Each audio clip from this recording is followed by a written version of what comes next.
Hello guys, എല്ലാവർക്കും പുതിയൊരു വീഡിയോയിലേക്ക് സ്വാഗതം. അപ്പം നമ്മൾ ഇന്നത്തെ വീഡിയോ എന്ന് പറയുന്നത് ഞാനൊരു ചെറിയൊരു ടെസ്റ്റ് ഡ്രൈവ് വീഡിയോ ആണ് ചെയ്യാൻ പോകുന്നത്. അത് യമഹയുടെ XSR എന്ന മോഡലാണ് ടെസ്റ്റ് ഡ്രൈവ് ചെയ്യാൻ പോകുന്നത്. അപ്പം നാദാപുരത്ത് നിന്ന് കോട്ടയം വരെ റൈഡ് ചെയ്ത് പോയിട്ടുള്ള എക്സ്പീരിയൻസ് കാര്യങ്ങൾ ഷെയർ ചെയ്യാം. അപ്പോൾ എല്ലാവരും വീഡിയോ സ്കിപ്പ് ചെയ്യാതെ കാണാൻ ശ്രമിക്കുക. അങ്ങനെ ഇതാ റൈഡ് പോകാനുള്ള സെറ്റപ്പ് ഒക്കെ റെഡി ആയിട്ടുണ്ട്. ഹെൽമെറ്റ്, ഗ്ലൗസ്, ജാക്കറ്റിലിട്ട് സെറ്റ് ആയിട്ടുണ്ട്. നമ്മൾ വണ്ടി ഇതാ സെറ്റാക്കി വെച്ചിട്ടുണ്ട്. യമഹയുടെ XSR 155 എടുത്തിട്ട് കോട്ടയത്തേക്കുള്ള റൈഡ് സ്റ്റാർട്ട് ചെയ്യാൻ പോവാണ്. ഇനി റോട്ടിൽ കാണാം ഗൈസ്. അപ്പം നമ്മളിതാ കോഴിക്കോട് ടൗൺ കഴിഞ്ഞിട്ടുണ്ട് ഗൈസ്. അപ്പോൾ XSRനെ പറ്റി പറയുകയാണെങ്കിൽ ഞാനിപ്പോൾ നാദാപുരം തൊട്ട് ഇപ്പോൾ കാലിക്കറ്റ് വരെ ഏകദേശം റൈഡ് ചെയ്ത് വന്നിട്ടുണ്ട്. അപ്പോൾ അതിൽ അത്യാവശ്യം നല്ല കംഫർട്ട് തരുന്നുണ്ട്. മെയിനായിട്ട് ഇതിൻ്റെ വെയിറ്റ് വളരെ കുറവാണ്. ഈസി ആയിട്ട് ഹാൻഡിൽ ചെയ്യാൻ പറ്റുന്നുണ്ട്. പിന്നെ ഹാൻഡിൽ ബാർ അത്യാവശ്യം നല്ല വൈഡായിട്ടാണുള്ളത്. പിന്നെ ഇതിൻ്റെ നെഗറ്റീവ് എന്ന് പറയാനുള്ളത് ഇതിൻ്റെ ഹോൺ കൊടുത്ത പൊസിഷൻ വളരെ അബദ്ധമാണ്. കാരണം എന്ന് വെച്ചാൽ നോർമലി ഇൻഡിക്കേറ്റർ വരുന്ന സ്ഥലത്ത് ഹോണിൻ്റെ സ്വിച്ചും വരുന്നുണ്ട്. ഹോണിൻ്റെ സ്വിച്ച് വരേണ്ട അവിടെ ഇൻഡിക്കേറ്ററിൻ്റെ ബട്ടണും. എന്താ ചെയ്യുക, അത് വളരെ ഒരു ബുദ്ധിമുട്ടാണ്. ഞാൻ ഇത്രയേറെ റൈഡ് ചെയ്ത് വന്നപ്പോൾ വളരെ ഒരു ബുദ്ധിമുട്ടായിട്ട് എനിക്കത് ഫീൽ ചെയ്തിട്ടുണ്ട് ഗൈസ്. അപ്പം നമ്മളിതാ റൈഡ് ചെയ്ത് എറണാകുളം ടൗൺ കഴിഞ്ഞിട്ടുണ്ട്. ഇനി നമുക്ക് ഇവിടുന്ന് ഭക്ഷണമൊക്കെ കഴിച്ച് അടുത്ത റൈഡിലേക്ക് പോകാം. ഇവിടെ നിന്നാണ് ഭക്ഷണം കഴിക്കുന്നത്. നമ്മളെ വെഹിക്കിൾ ഇവിടെ സൈഡാക്കി നല്ല സേഫായി വെച്ചിട്ടുണ്ട്.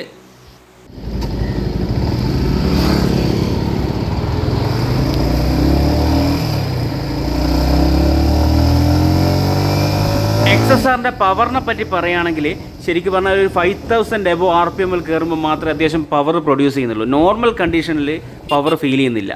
അത് ശരിക്കും പറഞ്ഞു കഴിഞ്ഞാൽ ഒരു നെഗറ്റീവ് എന്ന് പറയാനില്ല. ഇപ്പോൾ നോർമൽ കണ്ടീഷനിൽ ഇപ്പോൾ ടൗണിൽ റൈഡ് ചെയ്യുന്ന ഒരാളാണെങ്കിൽ ഒരു അഡ്ജസ്റ്റ് ചെയ്ത് പോകാവുന്ന കാര്യമുള്ളൂ. പക്ഷേ ഇതൊരു 5000 എബോ കയറുമ്പോൾ അത്യാവശ്യം നല്ല പവർ പ്രൊഡ്യൂസ് ചെയ്യുന്നുണ്ട്, ഔട്ട്പുട്ട് ചെയ്യുന്നുണ്ട്. അത് മെയിനായിട്ടുള്ളൊരു കാര്യമാണ്. പിന്നെ മെയിനായിട്ട് വേറൊരു കാര്യം പറയുകയാണെങ്കിൽ ടൂറിങ്ങിന് പോകുമ്പം സിംഗിളായിട്ട് പോവുകയാണെങ്കിൽ ഓക്കെയാണ്. ബാക്കിൽ പില്ലിയനിലിരുന്ന് പോകുമ്പോൾ പില്ലിയൻ സീറ്റ് വളരെ അബദ്ധമാണ്. ബാക്കിൽ ഗ്രാബ് ഗ്രെയിലോ കാര്യങ്ങളോ ഒന്നും തന്നെ ഇല്ല, പിടിക്കാനോ ഒരു സേഫ്റ്റിയും ഇല്ല. ജസ്റ്റ് ഇരിക്കുക. ഈ ലോങ് പോകുമ്പോൾ നല്ല പണി കിട്ടും. ഓപ്പൺ ഹൈവേസിൽ റൈഡ് ചെയ്യാൻ തന്നെ മാക്സിമം ഒരു 140 km സ്പീഡ് വരെ അത്യാവശ്യം നല്ല സ്റ്റെബിലിറ്റിയിൽ വണ്ടി നമുക്ക് കൺട്രോൾ ചെയ്ത് കൊണ്ടുപോകാൻ പറ്റും. അത് കഴിഞ്ഞാൽ പിന്നെ നോക്കണ്ട, പിന്നെ വണ്ടി പറന്ന് നടക്കും. അപ്പം മാക്സിമം സേഫായിട്ട് റൈഡ് ചെയ്യാൻ ശ്രമിക്കുക. പിന്നെ പറയുകയാണെങ്കിൽ തന്നെ അത്യാവശ്യം നല്ല കംഫർട്ട് കാര്യങ്ങളൊക്കെ ഉണ്ട്. എന്നാലും ഇതിൻ്റെ സീറ്റ് എല്ലാവരും ഞാൻ റിവ്യൂസിൽ കണ്ട സീറ്റ് നല്ല അടിപൊളി സീറ്റാണെന്നൊക്കെയാണ്. പക്ഷേ ഞാൻ ഇത്രയും ദൂരം യാത്ര ചെയ്തതിൽ വെച്ച് പറയുകയാണെങ്കിൽ തന്നെ സീറ്റ് വളരെ ഹാർഡാണ്. അതേപോലെ ഇതിൻ്റെ സസ്പെൻഷനും അത് നോർമലി നമുക്ക് മെയിൻ റോഡുകളിൽ ഒരു പ്രശ്നവുമില്ല. ഓഫ് റോഡ് പോകുമ്പോൾ എടുത്തടിക്കും. ബാക്കിലിരിക്കുന്ന ആൾക്ക് നന്നായിട്ട് അറിയും. അങ്ങനത്തെ കുറച്ച് പ്രശ്നങ്ങളുണ്ട്. XSRൻ്റെ വേറൊരു പ്രത്യേകത, ഇത് ഏതൊരു പ്രായക്കാർക്കും അനുയോജ്യമായിട്ടുള്ളൊരു ബൈക്കാണ്. കാരണം ഇതൊരു റെട്രോ സീരീസിലുള്ള ബൈക്കായതുകൊണ്ട് തന്നെ ആർക്കും ഇഷ്ടപ്പെടുന്നൊരു ബൈക്കാണ്. പിന്നെ ആർക്കും കൺട്രോൾ ചെയ്യാം. ചെറുപ്പക്കാർക്കായാലും കുറച്ച് പ്രായമുള്ള ആൾക്കാരെങ്കിലും സിമ്പിളായിട്ട് കൺട്രോൾ ചെയ്ത് കൊണ്ടുപോകാൻ പറ്റിയ ഒരു മോഡേൺ ബൈക്കാണ് XSR 155. ഇതിൻ്റെ ബ്രേക്കിങ്ങിനെ പറ്റി പറയുകയാണെങ്കിൽ അത്യാവശ്യം ഷാർപ്പ് ബ്രേക്ക് എന്ന് പറയാനൊന്നുമില്ല, കുഴപ്പമില്ലാത്തൊരു ബ്രേക്കിങ് അത്രയേ ഉള്ളൂ. പിന്നെ ഇതിന് സേഫ്റ്റിയുടെ കാര്യം നോക്കുകയാണെങ്കിൽ ട്രാക്ഷൻ കൺട്രോൾ കാര്യങ്ങൾ, ABS പിന്നെ ഇപ്പം കോമൺ ആയിട്ട് എല്ലാ വെഹിക്കിളിലും ഉണ്ട്.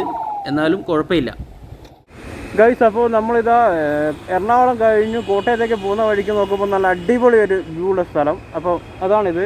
ഈ സ്ഥലം കണ്ടോ, നല്ല ഫുള്ള് പൂക്കൾ കാര്യങ്ങളിലായിട്ട്. പിന്നെ അപ്പുറത്ത് ശരിക്കൊരു വെള്ളക്കെട്ട് കാര്യങ്ങളാണ് വരുന്നത് കണ്ടോ. ഇതിൻ്റെ അപ്പുറത്തൊരു വെള്ളക്കെട്ട്.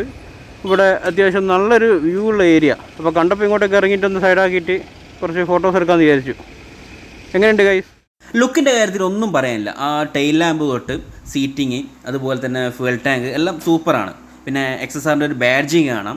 പിന്നെ ഈ ഫ്യൂൽ ടാങ്ക് വരുന്നത് ഫൈബറിലാണ് വരുന്നത്. ഇതിൻ്റെ അകത്താണ് മെറ്റൽ ടാങ്ക് വരുന്നത്. പിന്നെ ഇതിൻ്റെ ഇൻസ്ട്രുമെൻ്റ് ക്ലസ്റ്റർ ഫുള്ളി ഡിജിറ്റലാണ് വരുന്നത്. പിന്നെ വൈഡായിട്ടുള്ളൊരു ഹാൻഡിൽ ബാർ കാണാം. പിന്നെ ഇതിൽ ആപ്പ് വെച്ചിട്ട് നമുക്ക് ഇതിൽ കണക്ട് ചെയ്യാനുള്ള ഓപ്ഷനൊക്കെ ഉണ്ട്. പിന്നെ ഹെഡ് ലാമ്പ് യൂണിറ്റ് നോക്കുമ്പോൾ കാണാം ഇത് ഫുള്ളി LED ആണ്. LED ഹെഡ് ലാമ്പുകളാണ് ഇതിൽ വന്നിരിക്കുന്നത്. ഇതിൻ്റെ ടെയിൽ ലാമ്പ് യൂണിറ്റ് നോക്കുകയാണെങ്കിൽ തന്നെ അത്യാവശ്യം നല്ലൊരു ക്ലാസിക് ഫീൽ ചെയ്യുന്ന ഒരു ടെയിൽ ലാമ്പ് യൂണിറ്റാണ്. പിന്നെ ആര് കണ്ടാലും ഒരു നോക്കി പോകുന്ന ഒരു ലുക്കാണ്. പിന്നെ എഞ്ചിൻ ഭാഗത്തേക്ക് ആണെങ്കിൽ ഒരു 155cc എഞ്ചിനാണ് ഇതിൽ കൊടുത്തിട്ടുള്ളത് കമ്പനി. പിന്നെ കമ്പനി ഈ വെഹിക്കിളിന് 2 മോഡിഫിക്കേഷൻ കിറ്റ് കൊടുക്കുന്നുണ്ട് ലീഗലായിട്ട്. കഫേ റൈസർ കിറ്റും സ്ക്രാംബ്ലർ കിറ്റും. അത് ചെയ്ത് കഴിഞ്ഞാൽ വണ്ടി അത്യാവശ്യം നല്ലൊരു ലുക്കായിരിക്കും. പിന്നെ ഇതിപ്പോൾ നോർമലി ഒരു നോർമൽ സ്റ്റാൻഡേർഡ് ബൈക്കിൻ്റെ ഫീൽ മാത്രമേ ഉള്ളൂ. അപ്പോൾ അതിൻ്റെ ആക്സസറീസ് കാര്യങ്ങളൊക്കെ ചെയ്ത് കഴിഞ്ഞാൽ വണ്ടി സൂപ്പറായിരിക്കും ഗൈസ്. എന്തായാലും ഈ സ്റ്റാൻഡേർഡ് ലുക്ക് മാറി ആ കിറ്റ് കാര്യങ്ങളൊക്കെ കയറി വരുമ്പോൾ ഇല്ലേ ഇതിൻ്റെ ലുക്ക് എന്തായാലും മാറും. ഇതിപ്പോൾ നോർമലിയും കാണാൻ അത്യാവശ്യം നല്ല ലുക്കാണ്. എന്നാലും ഈ കഫേ റൈസർ കിറ്റ് കാര്യങ്ങളൊക്കെ ചെയ്ത് കഴിഞ്ഞാൽ ഈ സീറ്റിങ് കാര്യങ്ങളൊക്കെ സീറ്റ് വേറെ ടൈപ്പ് സീറ്റ് വരുന്നുണ്ട്. ഈ സീറ്റിനെക്കാട്ടും കുറച്ചുകൂടി എന്തായാലും ബെറ്റർ ആയിട്ടുള്ളൊരു സീറ്റ് ആയിരിക്കും എന്ന് പ്രതീക്ഷിക്കുക. അപ്പം എന്തായാലും ഈ വീഡിയോസ് കാണുന്നവർ ഇതിൻ്റെ കമൻറ്റ് ചെയ്യാൻ മറക്കരുത്. ചാനൽ സബ്സ്ക്രൈബ് ചെയ്യാത്തവർ സബ്സ്ക്രൈബ് ചെയ്യണം, സപ്പോർട്ട് ചെയ്യണം. എല്ലാവരും ലൈക്ക് ചെയ്യുക, ഷെയർ ചെയ്യുക, സപ്പോർട്ട് ചെയ്യുക. അങ്ങനെ XSR റൈഡ് ചെയ്ത് കോട്ടയത്ത് എത്തിയിട്ടുണ്ട്. കോട്ടയത്ത് നമ്മളിതാ പാലായ്ക്ക് അടുത്ത് സൈഡാക്കിയിട്ടുണ്ട്. ഇതിപ്പോൾ ഏതാ സ്പോട്ട് കറക്റ്റ് ലൊക്കേഷന് കാര്യങ്ങളൊന്നും അറിയില്ല, നോക്കട്ടെ. എന്തായാലും ഒരു നഴ്സറി ആണെന്ന് തോന്നുന്നു, അത് നോക്കട്ടെ. എന്തായാലും ആ ബോർഡൊക്കെ ഒന്ന് വായിച്ച് നോക്കിയിട്ട് ഞാനിപ്പോൾ പറഞ്ഞുതരാം. എന്തായാലും ഇതാ നമ്മളെ വെഹിക്കിള് ഇവിടെ സൈഡാക്കി വെച്ചിട്ടുണ്ട്. ഗൈസ് അങ്ങനെ ഇതാ ഞങ്ങളിതാ കോട്ടയത്തെ പാലയിലെ ഏറ്റവും വലിയ റബ്ബർ നഴ്സറീൻ്റെ സ്പോട്ടിലെത്തിയിട്ടുണ്ട്. ലോകത്തിലെ ഏറ്റവും വലിയ റബ്ബർ നഴ്സറി ഇതാണെന്നാണ് ഇവിടെ ബോർഡ് കണ്ടത്. എങ്ങനെയാണെന്ന് അറിയില്ല, ആരും പറയുന്നുണ്ടെങ്കിൽ ഒന്ന് കമൻറ്റ് ചെയ്യണേ. അങ്ങനെ ഇതാ ഞങ്ങളിതാ അവിടെ അടുത്ത് കോട്ടയത്ത് എത്തിയിട്ടുണ്ട്. കോട്ടയം പാലയിൽ നമ്മളിതാ XSRുമായി വന്നിട്ടുണ്ട്. അപ്പോൾ ഇത്രയും ടൈമിൽ നമ്മൾ റൈഡിങ്ങിൽ നല്ല കംഫർട്ട് കാര്യങ്ങളുണ്ടായിരുന്നു.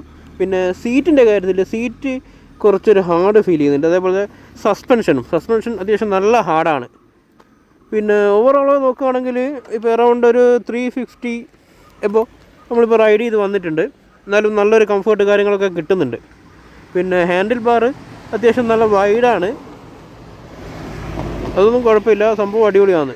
വ്യത്യസ്തമായ വീഡിയോസ് കാണാൻ ചാനൽ സബ്സ്ക്രൈബ് ചെയ്യാൻ മറക്കരുത്. അപ്പോൾ signing out, it's me Deep's.